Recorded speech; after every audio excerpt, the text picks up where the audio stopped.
de la doctrina de Cristo. Vayamos a la perfección, que esa palabra perfección en griego es madurez. Dice, vayamos a la madurez.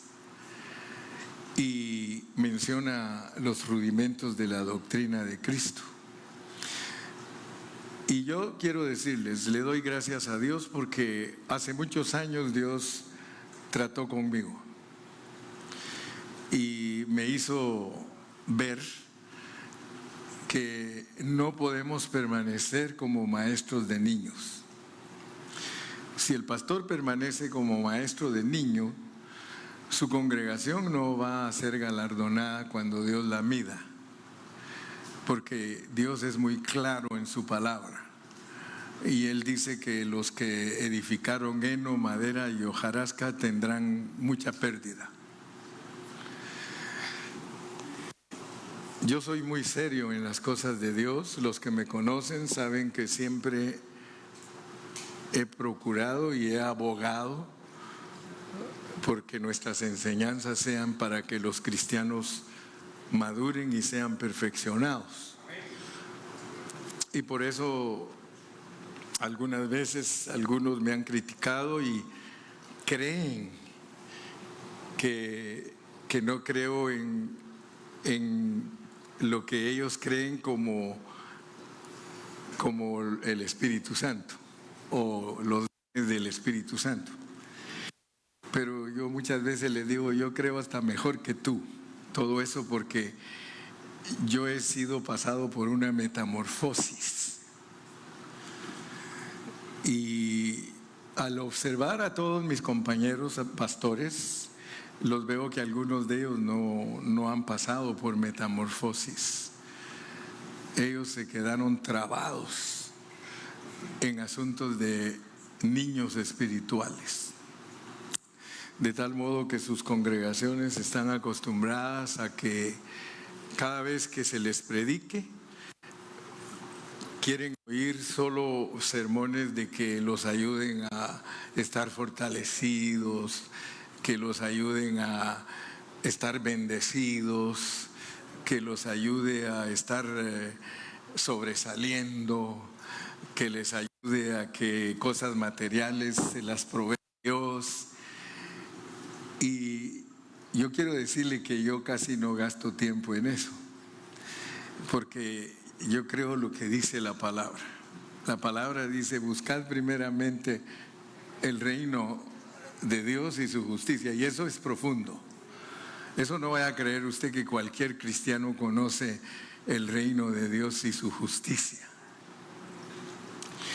Dice que si buscamos el reino de Dios y su justicia, que todas las cosas nos serán añadidas.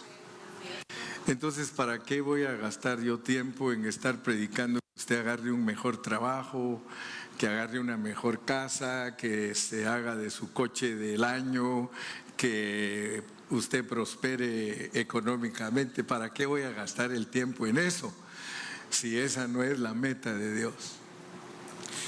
Entonces Dios, creo que por eso nos ha bendecido, nos ha ayudado, y lo material Él lo ha provisto, porque este lugar vale $2.100.000, ayudándonos a que lo agarremos, porque en el mercado vale $2.5 millones. Algunos no conocen, no es solo todo lo que está arriba, está también abajo. O sea que tenemos dos niveles. Y aquí tenemos clases para todos los niños, tenemos bendición para donde comer, todo. Y eso Dios lo ha provisto. Porque Dios nos dio $1.5 millones y ahora ya solo estamos trabajando en esa diferencia. Y esa diferencia también ya la proveyó Dios. Los bancos dicen, sí, les prestamos, no se preocupen. Entonces, primero Dios, ya lo vamos a poder comprar y vamos a estar más contentos. Pero quiero decirles pues que no nos hemos dedicado a un evangelio de beneficios propios, sino que estamos más preocupados de otra cosa. Como dijo Dani, que es bueno conocer a Cristo, hermano, pero lo más profundo es que Cristo te conozca a ti. Y eso casi ni se predica, hermano. Usted no va a encontrar predicadores que les diga que es bien importante que a usted lo conozca a Dios. Lo más elevado para un cristiano, hermano, es que un día cuando Dios lo juzgue no le vaya a decir: apartados de mí, maldito, no te conozco. Y nosotros sabemos bajo qué contexto están esas maldiciones. Están bajo el contexto de hacer cosas para Dios, como sanar enfermos, como echar fuera demonios. Entonces, por eso les digo que Dios ha tratado con su servidor. Y yo tuve que entender y llegar al punto de que si me abandonaban porque predicaba la palabra de Dios en una forma más profunda, yo estaba dispuesto. Porque también aprendí que no debo de andar buscando dinero, aprendí que no debo de andar buscando fama, aprendí que no debo de andar buscando cómo tenemos una congregación con mucha gente, sino que aprendí lo más importante, que es agradar a Dios. Entonces les estoy contando de esto, no porque vino Genaro, no vaya a creer el pastor ahora me va a tirar a mí porque yo soy pastor, pero quiero decirle a todos que hay una ruta en la que todos tenemos que pasar. Y hagan caso y cuenta que cuando Dios trata con uno de pastor, yo siempre he creído que la palabra de Dios tiene 7 planos interpretativos. Escuche lo que voy a hablar hoy. Siempre he creído que la Biblia tiene 7 planos interpretativos porque Dios es plenitud. Dios es plenitud. Entonces yo he sentido que cuando uno lee la Biblia y dice: el cielo y la tierra pasarán, mas mi palabra nunca pasará. Yo siento que cuando tú ya aprendiste la Biblia número 1, Dios te va a dar la número 2. Y luego cuando aprendas la número 2, te va a dar la número 3. Hasta llevarte a la plenitud. Porque si nosotros no estudiamos la Biblia con denuedo, con entrega total, pues nosotros todo el tiempo vamos a ser niños. Y todo el tiempo nuestra congregación va a carecer de una realidad. Y lo que nosotros nos preocupamos es que los hermanos tengan una realidad, tengan contenido, que estén constituidos, ¿verdad? Porque ¿de qué nos sirve estar 20 años aquí y no constituirnos y no ir de gloria en gloria? Entonces, por eso yo me he dedicado últimamente a lo que dice Juan 17:3, si nos lo ponen ahí en la pantalla. Ese ha sido mi verso epígrafe, mi versículo base para ayudarlos a todos. Y si usted de verdad ama a Dios en serio, usted toma en serio las palabras del hermano Carrillo y usted se vuelve un estudiante de la Biblia serio.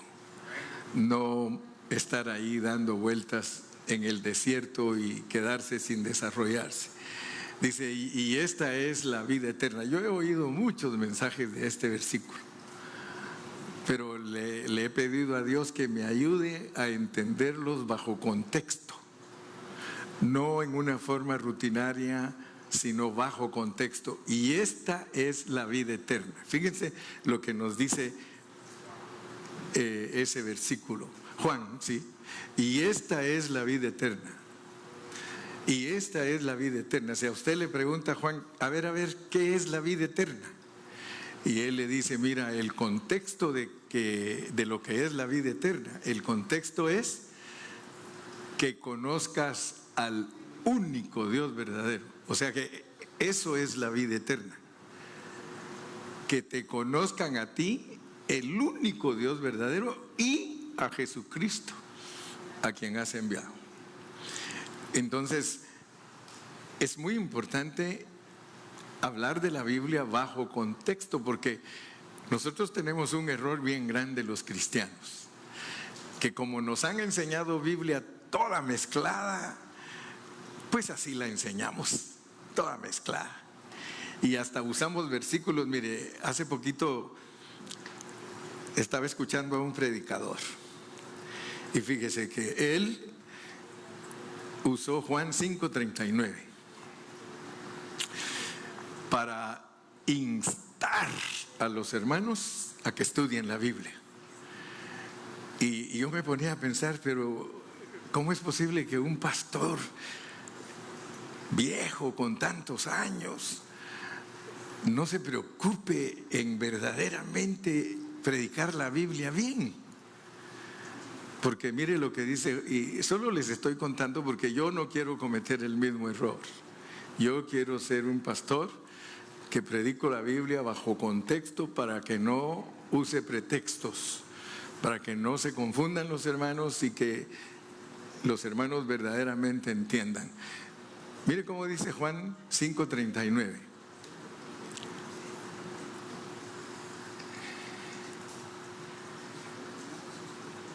A ver si llega. Juan 5:39. Sí. ¿Cómo dice? Escudriñad las Escrituras, porque a vosotros os parece que en ellas tenéis la vida eterna, y ellas son las que dan testimonio de mí. Fíjese pues, ese pastor usó este versículo para exhortar bien fuerte a todos los hermanos a que deben estudiar la Biblia. Pero ese versículo no es para eso. En ese versículo no está diciendo que usted estudie la Biblia, pero ya vio que eso enseñan la mayoría. Si nos vamos al contexto, vamos a agarrar Juan, pues vamos a Juan 5. Agarre su Biblia y vaya conmigo a Juan 5. ¿Quién quita y lo bendigo en esta mañana? San Juan capítulo 5.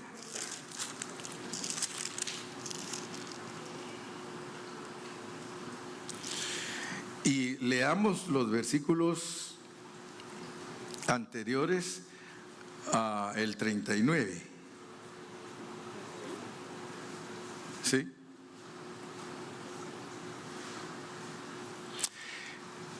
Sí, leamos por lo menos el 38, ¿cómo dice?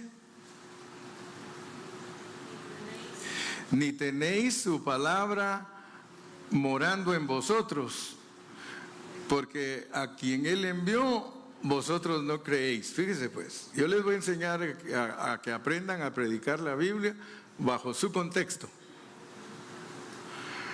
¿Cuántos están de acuerdo conmigo que la mayoría de los predicadores dicen escudriñad las Escrituras y lo usan para que la gente estudie la Biblia? ¿Cuántos están de acuerdo conmigo? O sea que no ando perdido, ¿verdad? Ok. Entonces el Señor Jesucristo está hablando aquí con sus oyentes y Él les dice desde el versículo 37, también el Padre que me envió ha dado testimonio de mí. Nunca habéis oído su voz ni habéis visto su aspecto. Está hablando del Dios invisible, del Padre. Ni tenéis su palabra morando en vosotros, porque a quien Él envió, vosotros no creéis. Ahora está el versículo famoso. Escudriñad las Escrituras, porque a vosotros os parece que en ellas tenéis la vida eterna, y ellas son las que dan testimonio de mí. Y mire lo que dice el versículo 40. Y no queréis venir a mí para que tengáis vida. Y no queréis venir a mí para que tengáis vida. Cuando usted estudia bajo contexto la Biblia, usted se da cuenta que el Señor Jesucristo le está hablando a los fariseos, a los que se mantenían leyendo el rollo, Ellos, dice que muchas veces se sentaban y se ponían frente a las personas a escudriñar el rollo para que la gente viera que ellos eran expertos en ese rollo, ¿verdad? Pues resulta que si nosotros leemos cuidadosamente, escudriñad las Escrituras, porque a vosotros os parece que en ellas tenéis la vida eterna, y ellas son las que dan testimonio de mí. Y no queréis venir a mí para que tengáis vida. Si nosotros aplicamos correctamente, tenemos que buscar en otras versiones cuál versión se apega más a lo que se está hablando. Porque el Señor Jesucristo aquí, donde dice escudriñad las Escrituras, no dice escudriñad, sino escudriñáis. O sea que Él se les queda viendo. Más o menos, mire, si fuéramos de Sinaloa, diríamos, con que estudiando las Escrituras, ¿verdad? Con que estudiando las Escrituras, porque ustedes creen que en ellas está la vida eterna. Y resulta que ellas solo hablan de mí. Y ustedes ni quieren venir a mí,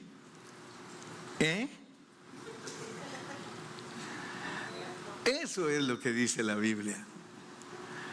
Eso es lo que está diciendo Jesús aquí.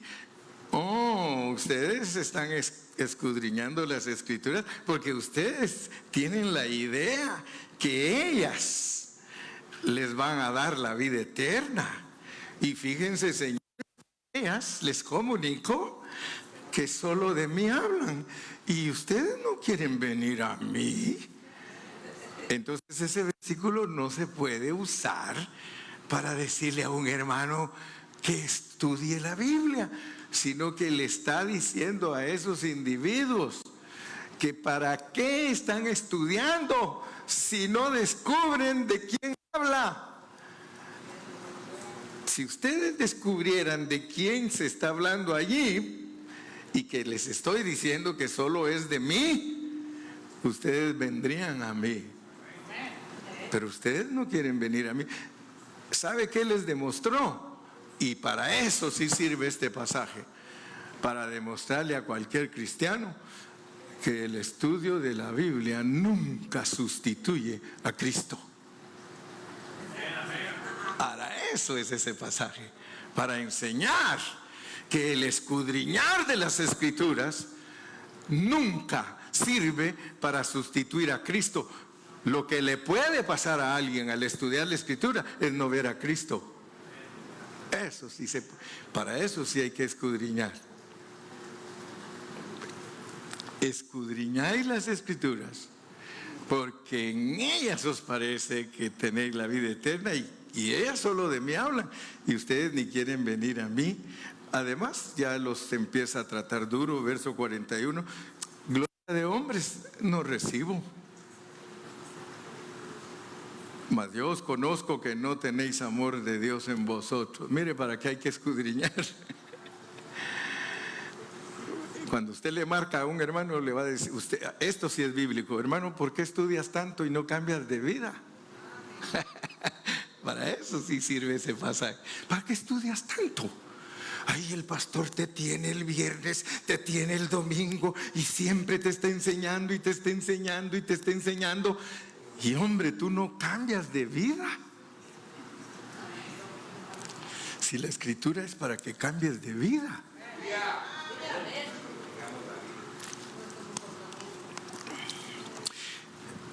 Lo mismo es cuando el que canta y canta y canta y canta y canta y los cantos nunca se hacen realidad en él. El que ora y ora y ora y ora y ora y ora y nunca se hace realidad Dios en él. Ayuna, ayuna, ayuna, ayuna, ayuna. Hay dos, ¿eh? Ayuna y ayuna. Pero usted cuando ve que le llegó un problema a la vida, se ahogó en un vaso de agua, ese que tanto ayuna, ese que tanto canta, ese que tanto danza. ¿Por qué, hermano? Porque en vano es el conocimiento envanece, pero el amor edifica. Entonces, si queremos aprender a predicar la Biblia, nosotros tenemos que saberla usar en el grado que estamos. Es posible que alguien al oírme predicar a mí me diga: pastor, fíjese que eso yo no lo sabía. Pues ¿en qué grado estás? Porque la predicación sirve para determinar en qué grado estás. Si cuando vas a la iglesia no entiendes nada, el pastor está en la universidad y tú estás en kinder. Pero si tú, cada vez que has venido aquí, le pides a Dios que te ayude, que te ayude, que te ayude, que te dé entendimiento, que te abra tus ojos, entonces vas a empezar a ver más. Y eso es lo que me ha pasado a mí. Por eso es de que algunos dicen: el hermano Carrillo a saber por dónde anda. Pero noten pues, porque no he empezado a predicar, eso solo me estoy introduciendo para ver si les puedo decir algo en esta mañana. No se enojen conmigo, sí estoy predicando. Ahorita estoy estudiando aspectos de la vida de Cristo. Aspectos de la vida de Cristo. Y por eso ya tengo unos 3-4 meses de estarles hablando de los aspectos de Cristo en el Nuevo Testamento, porque la vida eterna es conocer al único Dios y a Jesucristo. Nosotros no nos debemos de reunir aquí para aprender otra cosa más que lo que es el Padre, lo que es el Hijo, lo que es el Espíritu y lo que es la Iglesia. Y ahí mismo donde vamos enseñando lo que es el Dios triuno y lo que es la Iglesia, vamos encontrando aspectos prácticos para aplicarlos a nuestra vida diaria. Porque no solo tenemos didache, sino que tenemos querigma. Didache es enseñar en una forma didáctica la Biblia, como los maestros de la escuela, con un programa definido. No podemos, hermano, es que el peor problema de las iglesias es: hoy traen un predicador y les predica de una cosa, mañana traen otro predicador, les predica de otra cosa. Ahí el pastor agarra un mensaje hoy de aquí de Génesis, mañana agarra uno de Apocalipsis, después agarra uno de Mateo. No, señor, no, eso no es didache. Didache es que tú le digas a tu congregación: hermanos, vamos a estudiar la Biblia, vamos a empezar con Mateo, y hasta que termines Mateo, y si 3 años te tardaste en Mateo, los constituyes de Mateo. Ahora vamos a empezar Marcos, y tienes que estudiar todo Marcos, y todo Lucas, y todo Juan, y todo Hechos, y todo. Cuando ya tengas 40 años, ya por lo menos ya predicaste toda la Biblia del Nuevo Testamento. Y así me he dedicado yo. Por eso tengo discípulos. Por eso tengo discípulos en México, en Centroamérica, en Sudamérica, aquí mismo. ¿Por qué? Porque yo les he dado didache. Entonces ahorita en la didache que llevo, y les repito los conceptos. Estoy repitiendo y repitiendo. Aspectos de la persona de Cristo en el Nuevo Testamento. 13 aspectos de lo que es Cristo en la deidad de Dios. Termino esos 13, sigo 10 aspectos de lo que es Cristo en la economía de Dios. Termino eso, 8 aspectos de lo que es Cristo en la creación, porque los cristianos no saben la Biblia, hay que enseñarles.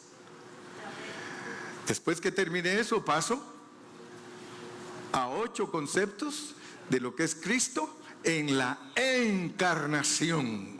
Ya vieron que ahí aprendimos muchas cosas que ni siquiera sabíamos, y que la tradición nos ha enseñado muy mal. Pero ahora podemos ver que Dios se encarnó, porque nosotros solo sabíamos que Cristo se encarnó, pero Pablo dice bien claramente e indiscutiblemente, grande es el misterio de la piedad. Dios fue manifestado en carne. Así que por eso cuando Cristo estaba aquí, Él podía decir, el Padre, el que me ha visto a mí, ha visto el Padre, porque la encarnación era de Dios, del Dios triuno. Él vino con el Padre y el Hijo por el Espíritu. Y eso lo han perdido muchos, y muchos hasta se han vuelto apostólicos porque acomodan las doctrinas. No saben cómo enseñar al Dios absoluto, Padre, Hijo y Espíritu, que produce un cuarto asunto que es la iglesia. Entonces, después de los 8, de los 6 que tiene que, gracias Gil, ahora sí me agarraste. Después de los 6 que tienen que ver con el vivir humano. Fíjese, tantos cristianos que hay y nunca han estudiado el vivir humano de Dios. ¿Cómo vivió a Él aquí como humano? Como humano fue un nazareno despreciado, como humano fue un carpintero, como humano fue un esclavo. Pues ahora nos toca empezar otros 6 aspectos de Cristo, y el aspecto que quiero hablar, si no lo empiezo hoy, no se preocupen, óiganme mañana y mañana lo sigo, pero el aspecto vamos a estudiar 6 aspectos de Cristo en la redención. Porque hay cristianos que ni siquiera saben lo que es la redención, hermano. Por eso, gracias a Dios por todos los muchachos y los que están estudiando en las células, porque ahí se les da la salvación completa. Y uno de los puntos de la salvación jurídica es la redención. El primerito, ¿verdad tú? Y tenemos que saber todos los cristianos por qué decimos que somos redimidos. Pero tienes que saberlo explicar. Si alguien demanda razón de ti, ¿qué quiere decir redención? Entonces tú tienes que agarrar tus versículos. En la Biblia, redención quiere decir esto y esto. Dios te ha redimido. Entonces, para entender la redención, solo les voy a mencionar ahorita los 6 que vamos a estar estudiando. Puede ser que nos tome unos 6 mensajes, o a lo mejor a veces menos, porque en un mensaje doy 3 puntos, pero es lo que es Cristo en la redención. Él es el Cordero de Dios. Luego, para que Él nos pueda redimir, tiene que ser un hombre en la carne. Para que Él nos pueda redimir, Él tiene que ser el último Adán. Para que Él nos pueda redimir, Él tiene que ser una criatura. Para que Él nos pueda redimir, aún tenemos que entender que tomó forma de serpiente, sin veneno, por supuesto. Pero así como Moisés levantó la serpiente en el desierto, es necesario que el Hijo del Hombre sea levantado en la cruz. Así que en la cruz Él fue alzado como una serpiente. Allá era de bronce. Aquí era una ofrenda, un cordero. Y el último punto que se acabó ya la pila, como que esa es la medida. No, ahí está ya tú. Este micrófono se parece al hermano Carrillo, hay que estarlo moviendo para que suene. Gloria a Dios. Entonces, el último punto que tiene que ver con la persona de Cristo en la redención es que Él es nuestra paz y nuestro pacificador. Entonces, yo me iría muy contento hoy con solo que usted haya escrito los 6 puntos que vamos a estudiar durante la semana que viene. Yo me iría muy contento si usted dijera, gracias a Dios que el pastor nos va a explicar lo que es Cristo como el Cordero de Dios. Nos va a explicar cómo es Cristo como un hombre en la carne, cómo es Cristo como el último Adán, cómo es Cristo como una criatura, porque Él no solo es creador, sino que también es criatura, cómo es Él alzado en la cruz en forma de serpiente, y cómo es Él como nuestra paz y nuestro pacificador. No sé si los escribió. El 4 es una criatura. El 4 es una criatura. El 5 es en forma de serpiente. Y el 6 es nuestra paz y nuestro pacificador. Y todos tienen versículos, porque el Cordero de Dios, Juan 1:29. Un hombre en la carne, Romanos 8:3. El último Adán, 1 Corintios 15:45. Una criatura, Colosenses 1:15. En forma de serpiente, Juan 3:14. Nuestra paz y pacificador, Efesios 2:14 al 16. Si lo quieren apuntar, lo digo otra vez despacio. Ok. El primero, Él es el Cordero de Dios. The Lamb of God. The Lamb of God. Usted tiene que saber por qué Dios al encarnarse se vuelve Cordero, porque eso es lo que nos va a ayudar a entender a Dios. ¿Por qué Dios cuando vino aquí, Él se hizo Cordero? ¿Por qué? ¿Verdad? Porque nuestro Dios se encarnó. Y Juan dijo, he ahí el Cordero de Dios. Algunos van a decir, ¿y dónde están las pezuñas? ¿Verdad? Porque al que decir, he ahí el Cordero de Dios que quita el pecado del mundo. Pero ustedes deben de saber que todo es parábola. Todo es parábola. El Cordero de Dios, Juan 1:29. Un hombre en la carne, Romanos 8:3. Un hombre en la carne, Romanos 8:3. ¿Ya lo tienen? El último Adán, 1 Corintios 15:45. El último Adán, 1 Corintios 15:45.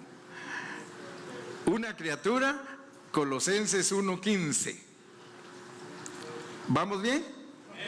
En forma de serpiente, Juan 3:14. ¿Vamos bien?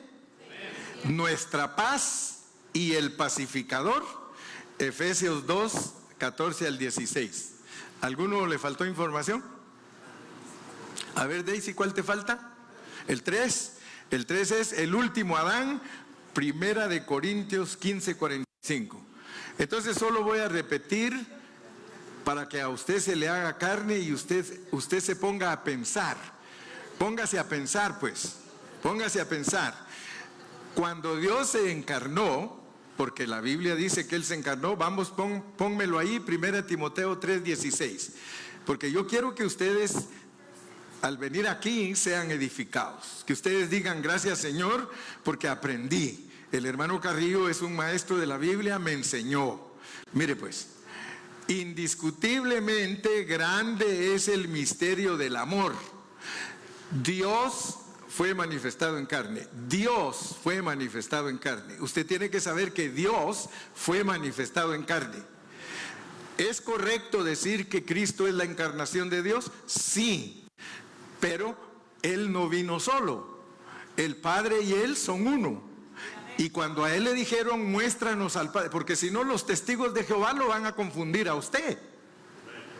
Si usted no tiene cuidado en estas enseñanzas, los testigos de Jehová lo van a torcer.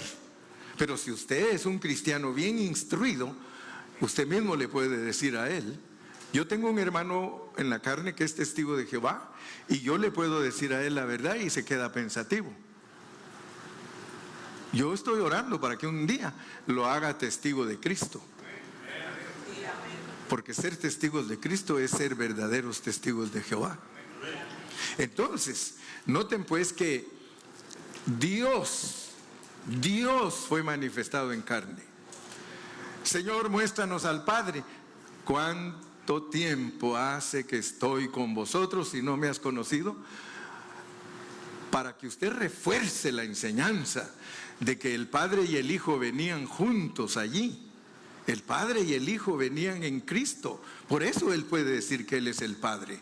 Y por eso Él puede decir que Él es el Hijo. Y por eso Él puede decir que Él es Dios.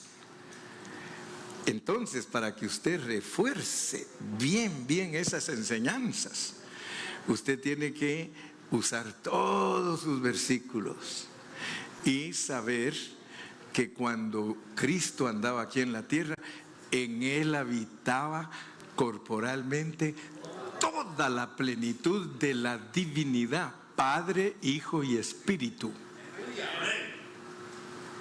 Allí, Eso es enseñar la Biblia, eso prepara buenos discípulos. Entonces, yo estoy de acuerdo si alguien me dice, hermano, es que Cristo es la encarnación de Dios. Amén. Pero ¿cuánto conoces? ¿Conoces un poquito más profundo? Que es Dios manifestado en carne, que no vino solito Cristo. Porque si tú crees que vino solito Cristo, entonces ¿a quién tienes tú adentro? Tú tienes adentro al Padre y al Hijo por el Espíritu. Por eso dice Juan, haremos morada en vosotros. Haremos. Todo el tiempo Dios habla en plural. Hagamos, descendamos, confundamos, haremos morada. ¿Se da cuenta cómo habla el Dios suyo? El Dios suyo, el Dios mío es un Dios plural. Eso no es que seamos politeístas. No son tres dioses, es un Dios manifestado como un ser. Aleluya. Entonces no se les olvide que cuando Dios vino aquí se hizo cordero porque hay una necesidad en nosotros. Ahora, gracias a Dios que usted ya sabe cómo fue antes de venir aquí. Yo me he preocupado en enseñarles a ustedes lo que ustedes y yo éramos antes de venir aquí. No aquí al lugar al 203 East G Street, no, a la tierra, a la tierra.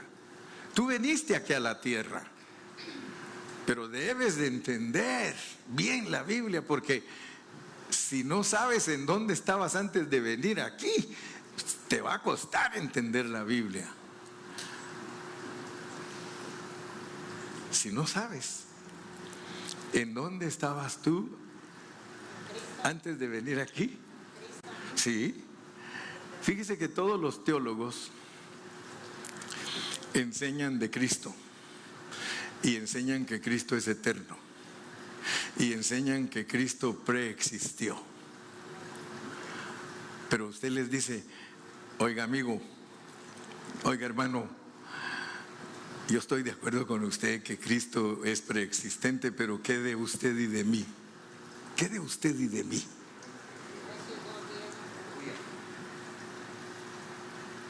¿Qué pasa con nosotros? Si mire Efesios 2:10, pongámoslo también en nuestro texto de oro.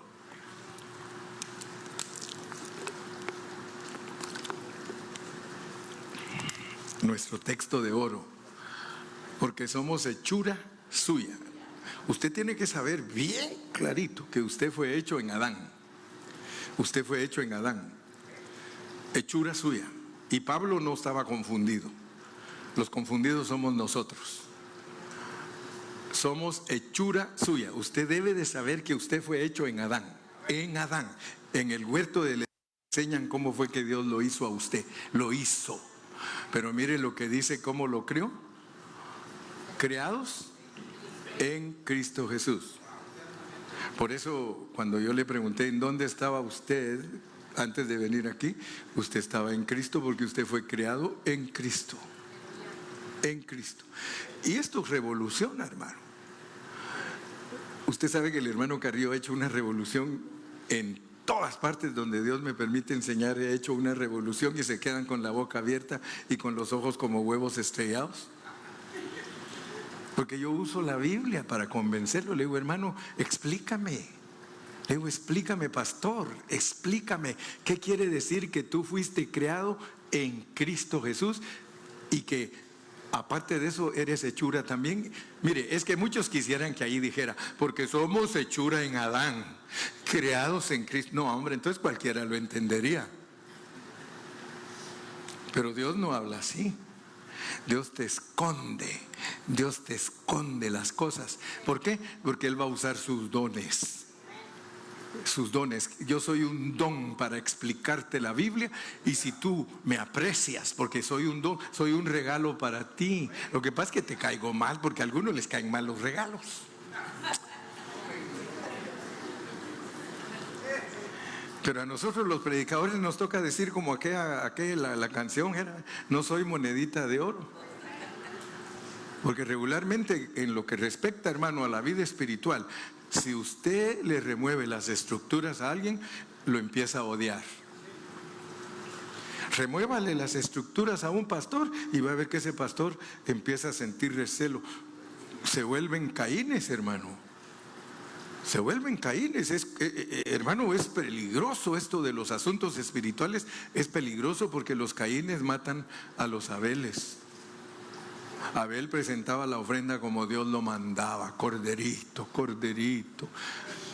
El otro decía, pues yo voy a presentar mi ofrenda y ¿qué me importa lo que tú presentes? Yo presento el producto de la tierra que sudo bastante. Tú ni sudas. Tú cuidas ovejitas y ahí debajo del árbol sentado y las ovejitas asoleándose, allá comiendo el pasto, y ya tú luego, vámonos, y ahí te van siguiendo todas. Y yo sí me fajo. Mira, yo trabajo duro. ¿Tú qué crees que Dios no va a recibirme mi ofrenda? Y ahí venía con el canastón, hermano, lleno de verduras. Mire el otro cargando su corderito. Y aquel con un canastón, hermano, ya ni caminar podía, digo yo, pues. A presentar su canasto.